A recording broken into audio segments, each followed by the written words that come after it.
मसीह का प्यारा वचन, ये है वचन प्यारा। परमेश्वर के धन्य नाम की महिमा हो। प्रभात मनन के सत्र 2646 में आप सभी का बड़े प्रेम के साथ स्वागत करता हूँ। आइए आज के मनन के लिए हम पढ़ते हैं यहूदा की पत्री 3 पद। हे प्रियो, जब मैं तुम्हें उस उद्धार के विषय में लिखने में अत्यंत परिश्रम से प्रयत्न कर रहा था जिसमें हम सब सहभागी हैं, तो मैंने तुम्हें ये समझाना आवश्यक जाना कि उस विश्वास के लिए पूरा यत्न करो जो पवित्र लोगों को एक ही बार सौंपा गया था। यीशु मसीह के द्वारा जो उद्धार मानव जाति के लिए उपलब्ध कराया गया है, उसके सार्वजनिक स्वभाव पर हम कल चर्चा की। पढ़ी गई पद के दूसरे भाग में लेखक यहूदा अपनी इस पत्री की रचना का मुख्य उद्देश्य को स्पष्ट कर रहा है। इस पत्री के द्वारा जो नया नियम के पुस्तकों की सूची में अंतिम पत्री है, यहूदा समझा रहा है कि पवित्र लोगों के लिए अथवा उद्धार पाए हुओं के लिए एक ही बार सौंपा गया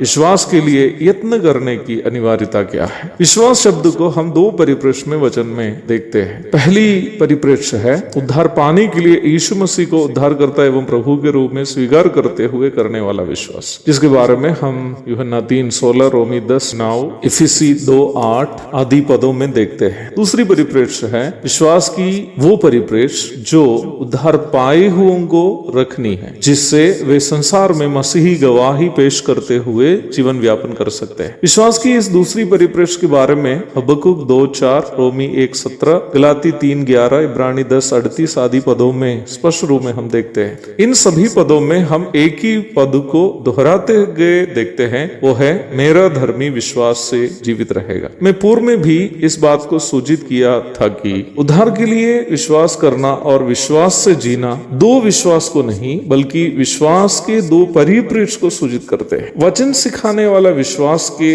इन दोनों परिप्रेक्ष्य केवल किसी मनुष्य के मन मस्तिष्क में उत्पन्न बात या कोई मनगढ़ित कहानी पर आधारित नहीं है, बल्कि परमेश्वर का वचन बाइबल के उपदेश पर आधारित है। पवित्र शास्त्र का उपदेश स्वयं प्रभु यीशु मसीह है। यूहन्ना 5:39। तब हम इस प्रकार कह सकते हैं कि यीशु मसीह पर केंद्रीकृत उपदेश पर आधारित है वो विश्वास जिसके हम सब जो उद्धार पाए सहभागी है। पहला पत्रस अध्याय 1 की 18 से 25 तक के भाग में प्रेरित पत्रस भी इस सच्चाई को समझाए हुए आप देख सकते हैं। रोमी 10:17 में हम इस प्रकार पढ़ते हैं, अतः विश्वास सुनने से और सुनना मसीह के वचन से होता है। मैं पुनः कहना चाहता हूँ कि मसीह विश्वास यीशु मसीह पर केंद्रीकृत वचन का उपदेश पर आधारित है। मसीही होने का दावा करने वाला किसी भी व्यक्ति का विश्वास यीशु मसीह पर केंद्रीकृत ना हो और वचन का उपदेश पर आधारित नहीं हो तो स्पष्टता के साथ कह सकते हैं कि उसका विश्वास